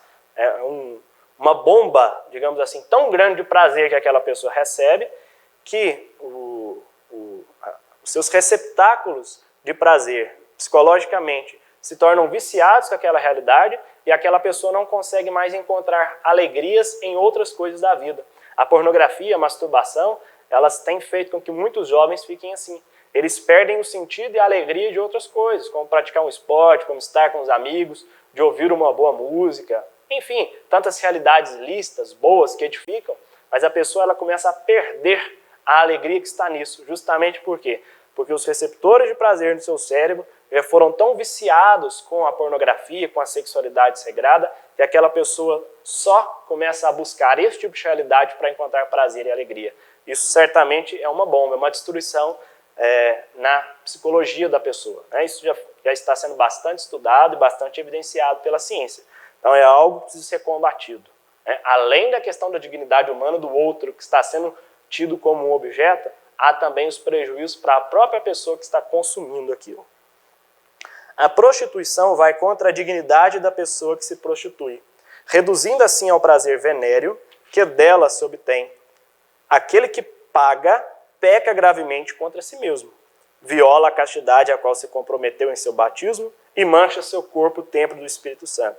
A prostituição é um flagelo social, envolve comumente mulheres, mas também homens, crianças e adolescentes. Nestes dois últimos casos, ao pecado soma-se um escândalo. Se é sempre gravemente pecaminoso entregar-se à prostituição, a miséria, a chantagem e a pressão social podem atenuar a imputabilidade da falta, a circunstância podendo atenuar a culpa daquele que está caindo neste ato. Mas, objetivamente falando, é sempre um ato pecaminoso, fere o sexto mandamento. Não se pode vender, não se pode dispor do corpo como se ele fosse um mero objeto à venda, à disposição de outras pessoas para a sua satisfação de prazer. O estupro, 2.356. Aqui também é uma realidade que não se encontra vozes dissonantes, né? Claro. Ou melhor, espero que não. O estupro designa a penetração à força com violência na intimidade sexual de uma pessoa. Fere a justiça e a caridade. O estupro lesa profundamente o direito de cada um ao respeito à liberdade e integridade física e moral. Provoca um dano grave que pode marcar a vítima por toda a vida. É sempre um ato intrinsecamente mau. Mais grave ainda é o estupro cometido pelos pais, chamado incesto, ou educadores contra as crianças que lhes são confiadas. Aqui há verdadeiramente um escândalo. Eu coloquei aqui também os outros pecados contra o sexto mandamento. Obviamente, o próprio ato do adultério, o divórcio, porque rompe com a união indissolúvel matrimonial, e o incesto. O incesto é praticar relações sexuais com familiares, também contrário ao sexto mandamento. A vida da castidade e a questão da homossexualidade. Agora entramos no ponto polêmico, mas importante ser tratado, que é a questão da homossexualidade. Vamos ao parágrafo 2357 do Catecismo da Igreja Católica. A homossexualidade designa as relações entre homens e mulheres que sentem atração sexual, exclusiva ou predominante por pessoas do mesmo sexo. A homossexualidade se reveste de formas muito variadas ao longo dos séculos e das culturas. Sua gênese psíquica continua amplamente inexplicável. A Igreja está reconhecendo que de onde ela advém, a Igreja não entra nessas discussões, se é algo natural ou se é uma doença, como se vê por aí. A Igreja percebe que há uma desordem e há uma diferença essencial ao falar disso. E a Igreja reconhece que ainda não há uma explicação clara e objetiva das causas deste fenômeno. Apoiando-se na Sagrada Escritura, que os apresenta como depravações graves, a tradição sempre declarou que os atos de homossexualidade são intrinsecamente desordenados, são contrários à lei natural, fecham o ato sexual ao dom da vida, não procedem de uma complementariedade afetiva e sexual verdadeira, em caso algum podem ser aprovados. O que é? O nome técnico que inclusive os documentos da igreja usa mais comumente é a atração pelo mesmo sexo. A atração pelo mesmo sexo, ela é pela própria observação que nós podemos ter da complementariedade entre o sexo, entre homem e uma mulher, desordenada. Porque o homem, quando se encontra com outro homem, não há verdadeira complementariedade. E, no mesmo modo, pode-se dizer do encontro entre a mulher, entre duas mulheres. O sexo para a igreja está ordenado a duas finalidades, já veremos. A finalidade unitiva, ou seja, realizar a união entre marido e mulher, entre o homem e a mulher, entre os cônjuges, e a finalidade procriativa, ou seja, o sexo foi criado, obviamente, para a procriação, para a reprodução das espécies. Isto é óbvio, né? Qualquer biólogo, qualquer pessoa que estude essa questão sabe disso. Então são as duas finalidades, unitiva e procriativa. A união entre as pessoas do mesmo sexo fere essas duas realidades. De uma, porque não realiza verdadeiramente o aspecto de complementariedade que há na complementariedade entre homem e uma mulher. A própria observação do órgão genital masculino nos leva a uma conclusão de que este órgão sexual só encontra sentido no órgão sexual feminino. Ele foi criado, ele se encaixa perfeitamente, carnalmente pensando, no órgão genital feminino. Há ali uma complementariedade da natureza, da finalidade para o qual ele existe. O mesmo não pode se dizer numa relação entre pessoas do mesmo sexo. Esta é a razão pela qual a igreja vê nesta atração uma desordem. Este é o aspecto objetivo. Então, a posição da igreja é muito clara quanto a isso. Ela encontra uma desordem. Agora, quais conclusões e quais consequências tirar disso? É isso que nós vamos ver agora no catecismo. O número não negligenciável de homens e mulheres apresenta tendências homossexuais profundamente enraizadas. Esta inclinação objetivamente desordenada constitui para a maioria uma provação. Devem ser acolhidos com respeito, compaixão e delicadeza. Evitar-se-á para com eles todo sinal de discriminação injusta. Estas pessoas são chamadas a realizar a vontade de Deus em sua vida. E se forem cristãs, a unir ao sacrifício da cruz do Senhor as dificuldades que podem encontrar por causa de sua condição. As pessoas homossexuais são chamadas à castidade, pelas virtudes de autodomínio, educadoras da liberdade interior, às vezes pelo apoio de uma amizade desinteressada, pela oração e pela graça sacramental, podem e devem se aproximar gradualmente e resolutamente da perfeição cristã. A igreja faz uma separação clara entre a tendência que uma pessoa pode ter e o ato que essa pessoa comete a partir dessa tendência. O ato que essa pessoa comete é, obviamente, desordenado, contrário, assim, à lei moral. Mas a própria tendência intrínseca que essa pessoa pode ter constitui uma provação. Ninguém pode ser culpado de um pecado se não age voluntariamente. Então, a simples tendência de atração pelo mesmo sexo que a pessoa pode ter não constitui por si só um pecado. Essa pessoa deve, da maneira, ser acolhida pela igreja, ser orientada, amizades desinteressadas, conselhos, pessoas que queiram ajudar, queiram bem nessa pessoa, conduzi-la a fazer com que esta tendência não desemboque no pecado ou numa vida de desordem, mas que seja conduzida para o amor. A igreja conduz essas pessoas, obviamente, para a vida do celibato. Mas a igreja é muito clara quando adverte que qualquer ato de discriminação, qualquer ato de colocar essas pessoas dentro de uma perspectiva de marginalização, isso é pecado. Qualquer pessoa que age desta maneira está pecando gravemente. Por quê? Porque por trás de um homossexual há uma pessoa humana. E isso é o valor de todas as pessoas. A dignidade da pessoa humana que lhe é intrínseca. O fato dessa pessoa ter uma atração por outra, ou mesmo que ela esteja cometendo este ato, não retira dela a sua dignidade enquanto pessoa.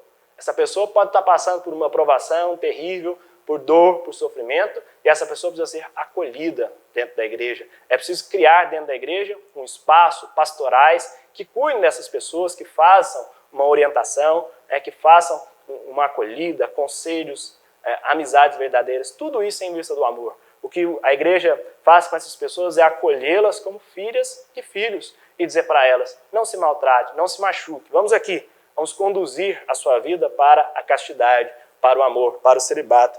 No fim das contas, o que vale para nós e para a nossa alegria é Deus mesmo. Eu coloquei, ou melhor, não está no nosso material, eu vou enviar para vocês aí no nosso grupo de WhatsApp um documentário chamado A Terceira Via. É um documentário que trata de como a igreja se relaciona com essa questão da homossexualidade. Coloquei no nosso material pesquisar sobre o apostolado Courage. É um apostolado já reconhecido pela Santa Sé, tem no Brasil, que trata justamente da acolhida e do aconselhamento às pessoas homossexuais dentro da Igreja Católica. E também coloquei a instrução, a carta aos bispos da Igreja Católica sobre o atendimento pastoral das pessoas homossexuais. Um documento muito bom, muito humano, que trata dessa questão com a profundidade necessária, com a delicadeza necessária a respeito da relação da Igreja com a homossexualidade. Depois pesquisem. Mas enfim, esta é a doutrina da Igreja a respeito disso. A santidade do ato conjugal e seus dois fins, unitivo e procriativo. Aqui já disse, né? O ato sexual está ordenado para essas duas finalidades, unir os cônjuges e procriar, gerar vida.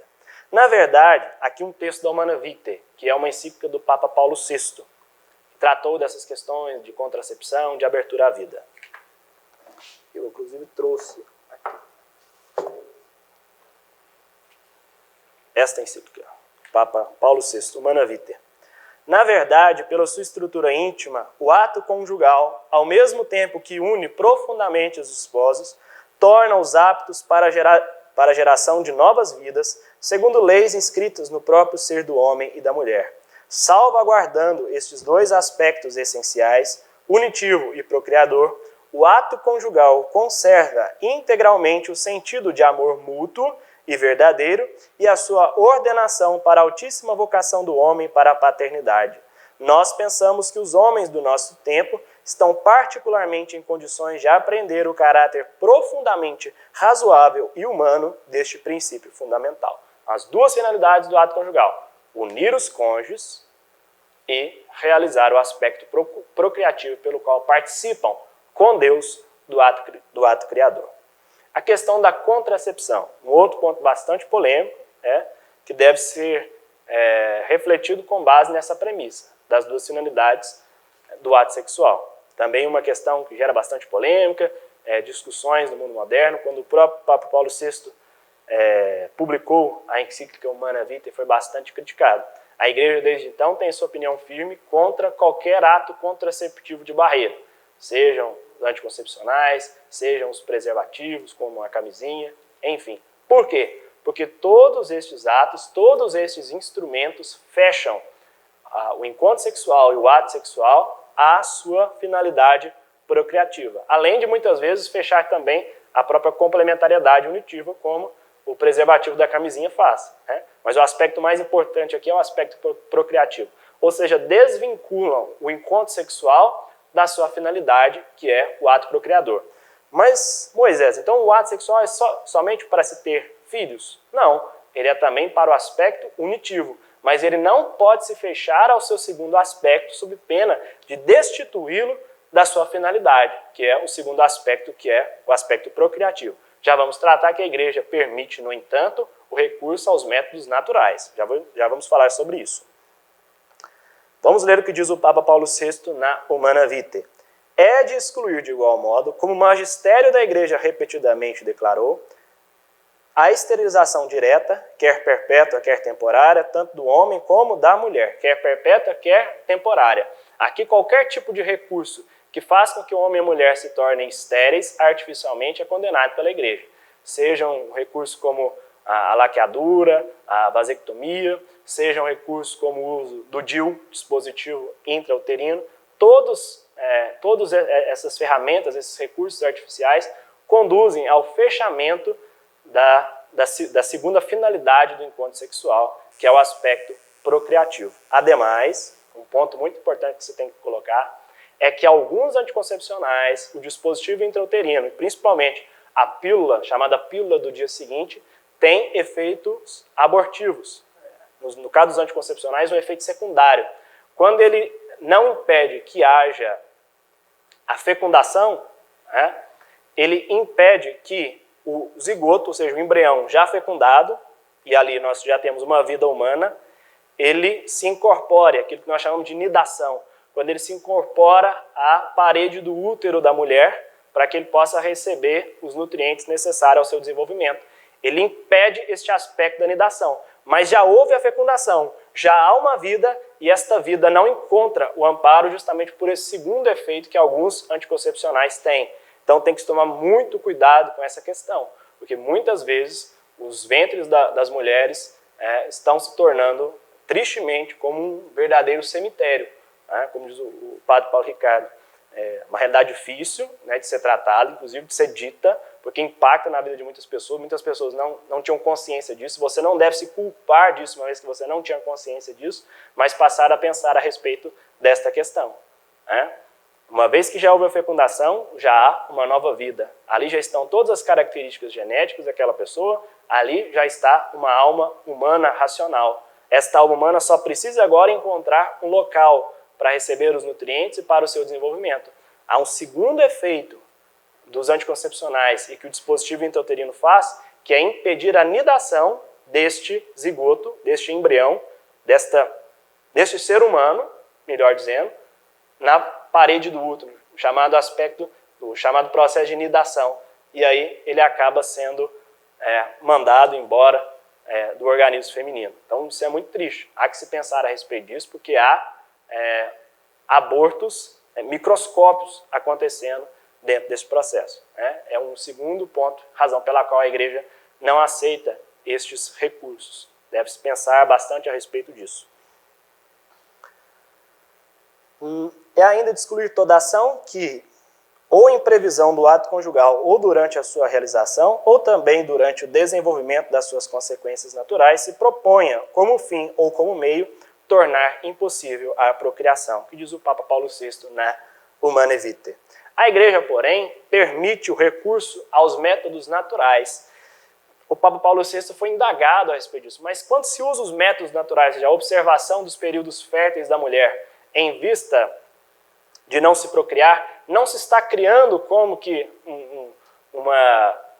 um método preservativo, como são os anticoncepcionais e como é, por exemplo, a camisinha, porque se está de alguma maneira fechando a procriação. Paulo VI explica na Humanae Vitae que não, porque quando se recorre aos métodos naturais, o homem está usando de uma prerrogativa que é da própria natureza humana, que nós simplesmente estudamos e percebemos que a natureza humana se comporta dessa maneira. Então, em vista disso, o homem pode recorrer aos métodos naturais, porque ele está usando da própria conformidade, da própria forma como a natureza humana ela se rege, ela atua. Né? Então, observando os períodos inférteis da mulher, né, pode haver ato sexual neste momento e assim, de alguma maneira, evitar-se que haja a procriação. Mas veja bem, a igreja diz isto não como uma liberação para que os casais, então, criem uma cultura contraceptiva, uma cultura contrária à vida e contrária ao surgimento de novas vidas. Este tipo de recurso só é possível quando há razões justificáveis, quando há razões graves. Então, o casal está com um problema financeiro grave, não pode ter filho naquele momento. Enfim, isso, somente o casal é que vai julgar na sua consciência moral junto de Deus. O ato sexual deve estar sempre aberto à vida. E o próprio recurso aos métodos naturais deve ser em vista desta questão, em vista da fecundidade, em vista da criação das novas vidas. Vamos ver o que diz o Catecismo. Parágrafo 2368. Um aspecto particular dessa responsabilidade diz respeito à regulação da procriação. Por razões justas, os esposos podem querer espaçar os nascimentos de seus filhos. Cabe-lhes verificar que seu desejo não provém do egoísmo, que eu estava dizendo, mas está de acordo com a justa generosidade e uma paternidade responsável.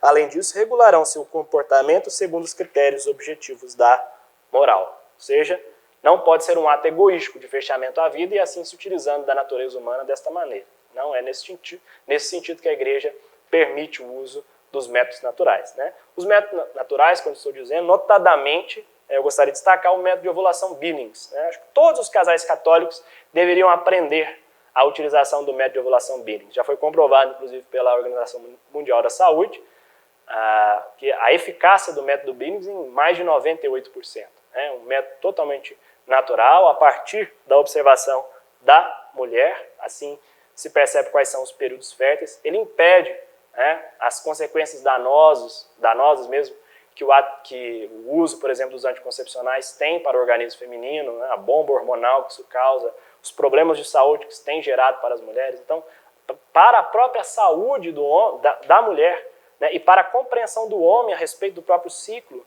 e da própria vida da mulher, o método de ovulação Billings é, sem dúvida, um recurso bastante humano e um recurso que garante muito a dignidade da vida sexual do casal, né? Felizmente, aqui em Divinópolis, nós temos muitos casais que orientam, nós temos cursos promovidos pela Pastoral Familiar, a própria comunidade Missão Mãe de Nazaré promove também informações nesse sentido. Então, para você que está acompanhando, você que já é casado, você que namora, que pensa em constituir família, vale muito a pena estudar e se aprofundar no método de ovulação Billings, que foi um método criado pelo casal Billings, né, John e Evelyn Billings, australianos, médicos, né, que já estão inclusive num processo de beatificação, um método que foi bastante acolhido no seio da igreja, né, muito eficaz. Vale a pena, um método natural que respeita a dignidade da pessoa humana e respeita as finalidades, né, do matrimônio, quando ordenado para os fins do matrimônio. Então vale muito a pena, fica aí a sugestão para que vocês depois pesquisem, quem quiser sugestão,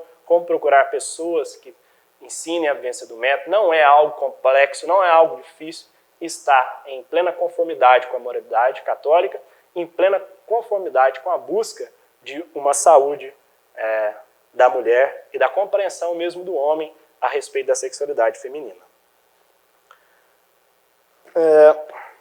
2370. A continência periódica, ou seja, abster-se em alguns momentos quando a mulher está fértil do ato sexual, os métodos de regulação da natalidade baseados na autoobservação e no recurso aos períodos infecundos estão de acordo com os critérios objetivos da moralidade.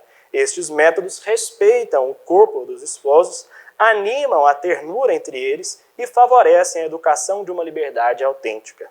Em compensação, é intrinsecamente má toda ação que, ou em vista do ato conjugal, ou durante a sua realização, ou também durante o desenvolvimento de suas consequências naturais, se proponha como fim ou como meio tornar impossível a procriação. Por fim, a questão da fecundação artificial homóloga e heteróloga. Qual é a diferença da homóloga e da heteróloga?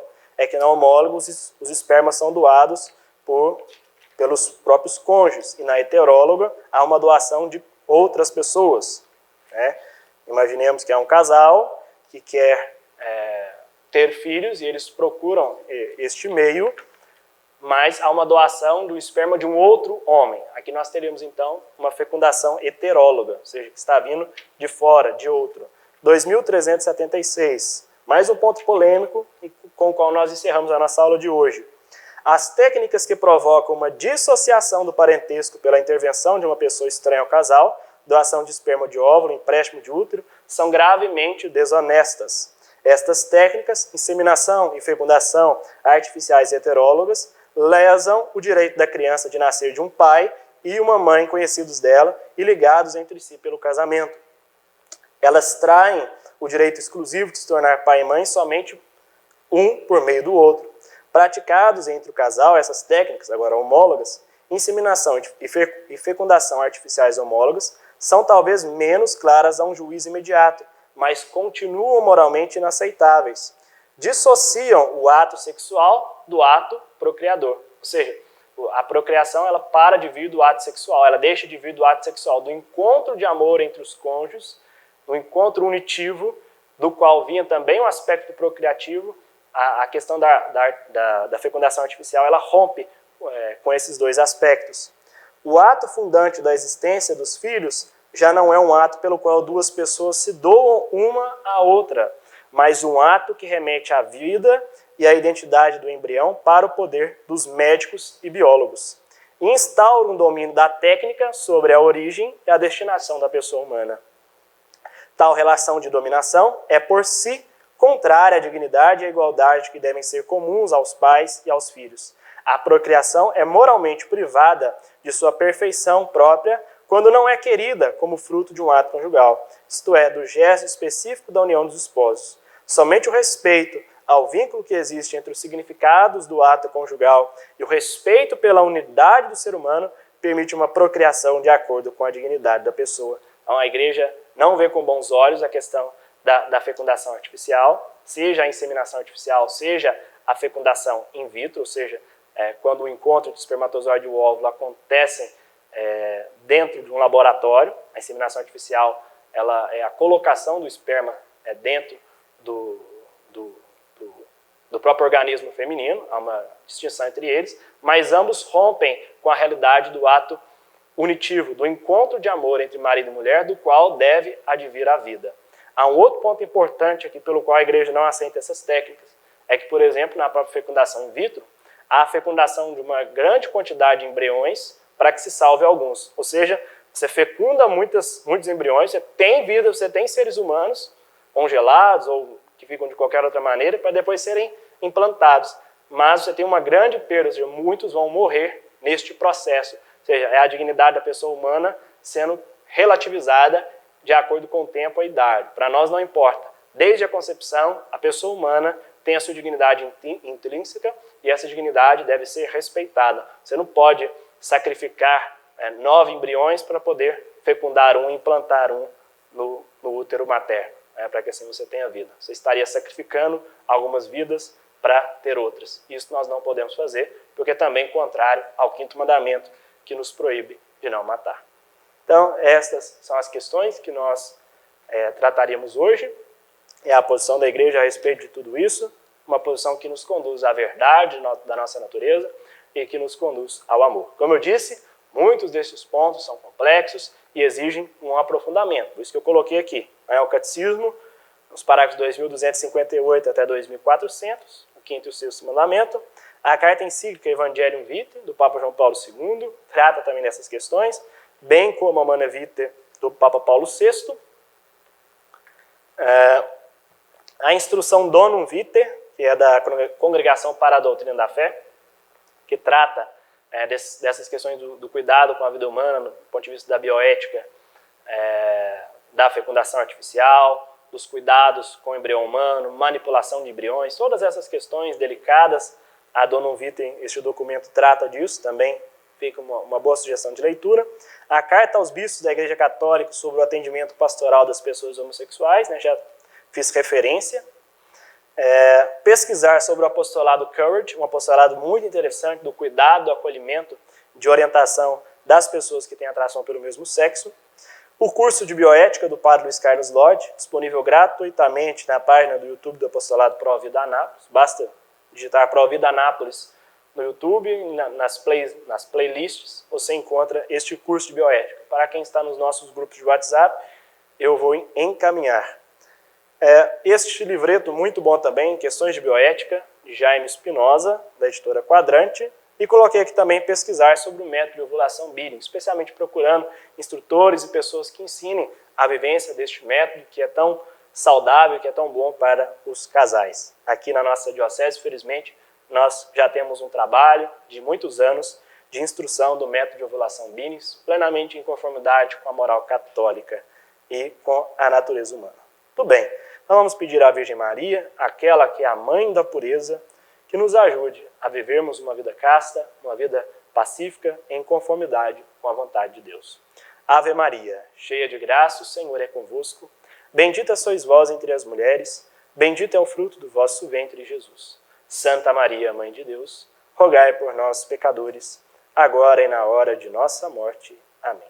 Rogai por nós, Santa Mãe de Deus, para que sejamos dignos das promessas de Cristo. Em nome do Pai, e do Filho, e do Espírito Santo. Amém.